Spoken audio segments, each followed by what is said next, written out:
বাজার করতে গিয়ে ফাহাদ সাহেব প্রবল মানসিক চাপ সইতে না পেরে এখন তিনি পাবনায় ভর্তি আছেন। তিনি শুধু টাকা খেয়ে নিতে চান। এই পর্যন্ত 20,420 টাকা এবং সব মিলিয়ে 69টি কয়েন খেয়ে নিয়েছেন। এদিকে আবদুল্লাহ সাহেব সংসার ত্যাগ করে বৈরাগ্যবাদ গ্রহণের প্রস্তুতি নিচ্ছেন। তার মতে বর্তমান বাজারে কোনোভাবেই সবরে থাকা যাবে। তার স্ত্রী তার মতের বিরুদ্ধে গেলে তিনি তাকে তালাক দেওয়ার হুমকি পর্যন্ত দেন।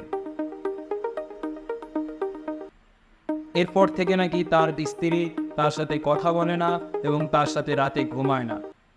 এসবও কথা তার স্ত্রী কেঁদে কেঁদে কেন হিমুলকে বলছে তা নিয়ে দেখা দিয়েছে ধোঁয়াশা, সৃষ্টি হয়েছে রহস্যই।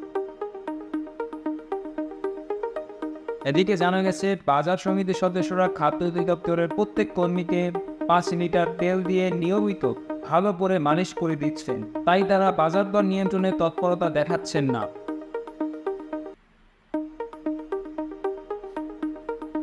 এক্ষেত্রে দুদকও কিছু করতে পারছে না, কারণ তারা দুদক অর্থাৎ দুর্নীতি দমন কমিশন। জনগণ তাই সরকারকে মাদক প্রতিষ্ঠার জন্য অনুরোধ করছেন। মালিশ দমন কমিশন, সংক্ষেপে আদৌ। এদিকে তেলের দাম বেড়ে যাওয়ার কারণে কর্মীরা নেতাদেরকে ঠিকমতো তেল দিতে পারছেন না।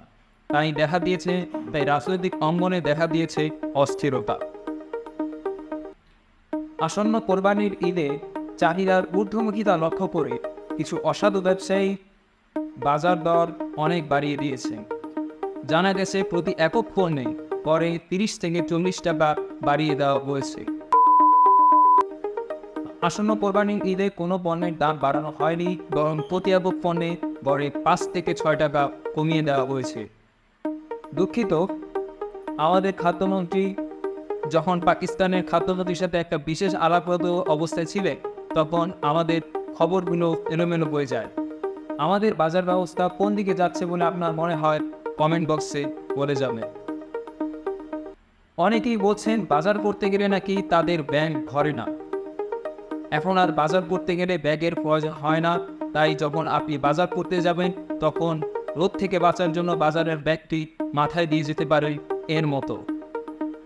আমরা খুবই গর্বিত, কারণ আমরা বাঙালিরা এমন একটা দেশে বসবাস করতে পারছি যেই দেশে শুধু সমস্যা আর সমস্যা।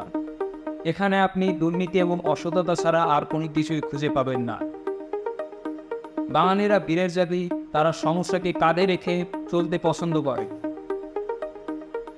সমস্যাকে কখনো তারা নিজেদের থেকে ছাড়াতে চায় না। সমস্যা যদি কারো না হতো, আপনি সেই না কাকে দিতে কমেন্ট বক্সে বলে যাবেন।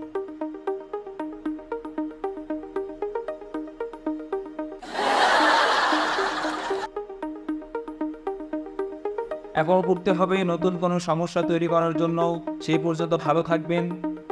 আর এই ভিডিওটি যদি আপনাদের পছন্দ না হয় তাহলে অবশ্যই একটা লাইক দিয়ে যাবে। আর পছন্দ যদি হয়ে থাকে তাহলে কমেন্ট বক্সে উল্টাপাল্টা যা ইচ্ছা লিখতে পারে, কোনো আপত্তি নেই। পেজটিকে ফলো দিয়ে রাখবেন।